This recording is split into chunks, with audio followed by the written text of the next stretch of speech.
अस्सलाम वालेकुम मैं YouTube family welcome to unique diary vlogs. उम्मीद करती हूँ कि आप सब खैरियत से होंगे। अल्लाह पाक आप सबको अपने अपने घरों में खुश और आबाद रखे, किसी भी किस्म के दुख परेशानी और बुरी नज़र से बचाए और आप सबको किसी का मोहताज न करे। आमीन सुम आमीन। आज मैं आपके साथ आलू की सब्ज़ी की यूनिक रेसिपी शेयर करूँगी। सबसे पहले मैंने पैन ले लिया है, इसमें मैंने हाफ़ कप ऑयल का शामिल किया और हाफ़ टी स्पून इसमें मैंने सफ़ेद ज़ीरा शामिल किया है।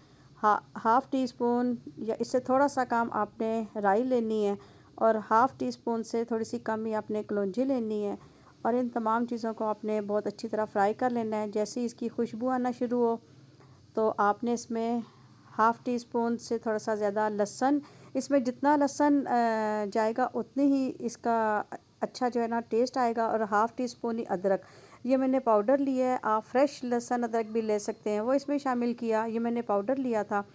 और अब 4 से 5 टमाटर जो थे इनकी मैंने प्यूरी बना ली थी और ये पहले मैंने बॉईल किए हैं, फिर इनको ग्राइंड करके तो इनकी प्यूरी बना के मैंने रख ली थी। ये 4 से 5 अदद टमाटरों की प्यूरी इसमें मैं शामिल करूँगी और अच्छी तरह इसकी भुनाई कर लेनी है। और जैसे ही ये थोड़ा सा इसका जो है ना आना शुरू हो, जैसे इसका बॉयल आना शुरू हो, और इसमें अब आपने शामिल करने हैं अपने हिसाब के स्पाइसेस। मैंने 1 टीस्पून इसमें कुटी लाल मिर्च शामिल की है और हाफ़ टी स्पून इसमें पिसी लाल मिर्च वो शामिल कर दी है। ये तमाम स्पाइसेस आप अपने टेस्ट के हिसाब से भी शामिल कर सकते हैं। और 1/4 टीस्पून यानी कि 1 टीस्पून का चौथा हिस्सा जो है वो मैंने इसमें हल्दी का शामिल किया है और हाफ़ टी स्पून इसमें खुश्क धनिया पाउडर का मैंने शामिल किया है और 1 टीस्पून से थोड़ा सा कम, ये 1 टीस्पून फुल नहीं था, इसमें मैंने नमक का शामिल किया है। नमक आप अपने टेस्ट के हिसाब से भी शामिल कर सकते हैं। अब थोड़ी देर अच्छी तरह मैं इन मसालों की जो है वह भुनाई कर लूँगी। वैसे तो हमारे टमाटर जो थे वो गले हुए थे, इसकी प्यूरी बनी हुई थी, इसलिए हमें ज़्यादा टाइम नहीं लगेगा। अगर आपके पास भी घर में आपके पास ज़्यादा टाइम ना हो और झटपट आपने कोई सालन तैयार करना हो और सोच के भी कि क्या बनाएं, तो जल्दी से आलू बनाने हो, तो आप ये वाली जो रेसिपी है आप इसको ज़रूर ट्राई कीजिएगा। ये बहुत अच्छी और बहुत मज़े की बनती है और बहुत झटपट बन जाने वाली रेसिपी है। तो ये थोड़ी देर मैंने अब इसको टमाटरों को और मसालों को अच्छी तरह भून लिया था। थोड़ी देर आपने भी इसी तरह इन मसालों को अच्छी तरह भून लेना है। थोड़ा ज़रा जो है ना आंच हमारी चूल्हे की हल्की होनी चाहिए। अब इस टाइम पे यहाँ पे मैंने 1.5 टीस्पून के करीब मैंने इसमें ब्राउन किया हुआ जो प्याज पैकेट वाला होता है वो मैंने इसमें शामिल कर दिया है। ब्राउन पैकेट वाले प्याज को मैंने हावन दस्ते में लेके थोड़ा सा कूट लिया था और इसको भी बारीक कर लिया था और फिर मैंने इसमें 1.5 टीस्पून के करीब मैंने इसमें इसको शामिल किया है। आपने ये ब्राउन प्याज जो बहुत ज़्यादा इसमें शामिल नहीं करना, वरना जो है ना हमारी जो ग्रेवी है बहुत ज़्यादा गाढ़ी हो जाएगी।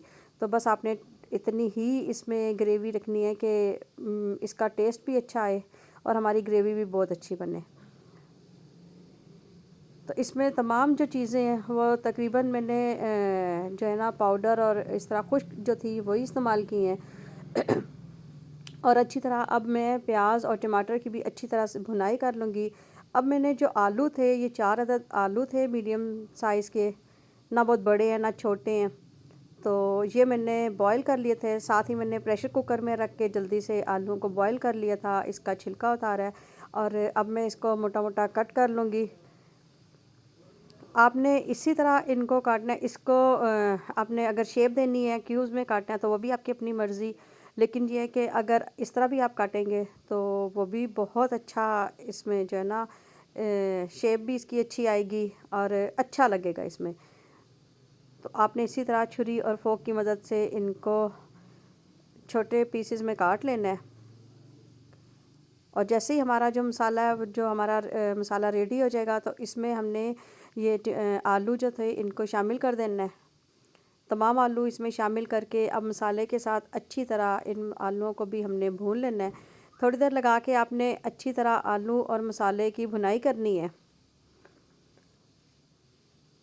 अगर आलू आप जल्दी से जो है ना प्रेशर कुकर में अगर आप 3 से 4 सीटी चलें और बॉयल अच्छी तरह इसको जो है ना कुकर में कर लेंगे तो आपका टाइम भी बच जाएगा।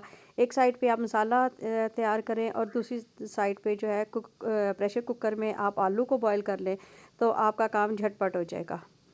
तो ये अब एक कप जो था मैंने इसमें दही का शामिल किया। दही मैंने अच्छी तरह फेंट के, ये 1 पाव के करीब दही था जो मैंने अच्छी तरह फेंट के तो इसमें अब शामिल कर दी है।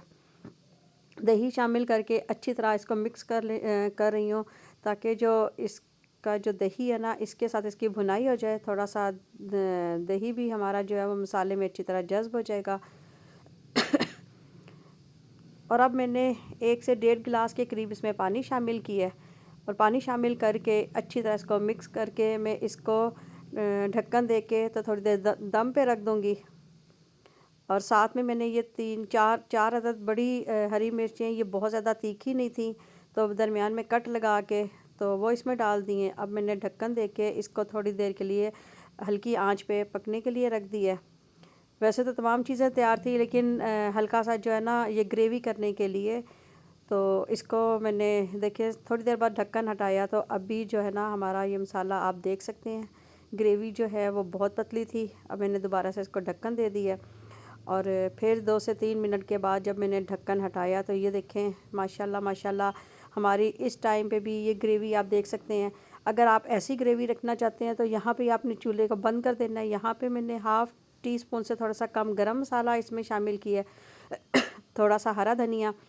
तो यहाँ पे अब चूल्हा मैंने बंद कर दिया था और चूल्हा बंद करके ढक्कन मैंने ऊपर दे दिया था। अगर आपने इसकी थोड़ी सी और थिक जो है ग्रेवी रखनी है तो आप 1-2 मिनट इसको चूल्हे को ऑन रहने दें तो वो गाढ़ी हो जाएगी आपकी जो ग्रेवी है। लेकिन हल्की सी ये रसली ग्रेवी जो है ये चावल के साथ, नान के साथ, रोटी के साथ बहुत मज़ा देती है। तो ये मैंने चूल्हा बंद कर दिया था तो ये देखें इसका जो ऑयल है वो हल्का हल्का ऊपर आना शुरू हो गया। आपने ढक्कन को ऐसे ही थोड़ी देर ऊपर रखे रहने देना है और उसके बाद आपने जब सर्व करना है तो इसके ऊपर हरा धनिया और काट के डालें। तो ये देखें माशाल्लाह माशाल्लाह आलू की सब्ज़ी हमारी तैयार हो चुकी है। झटपट और यूनिक और न्यू रेसिपी है।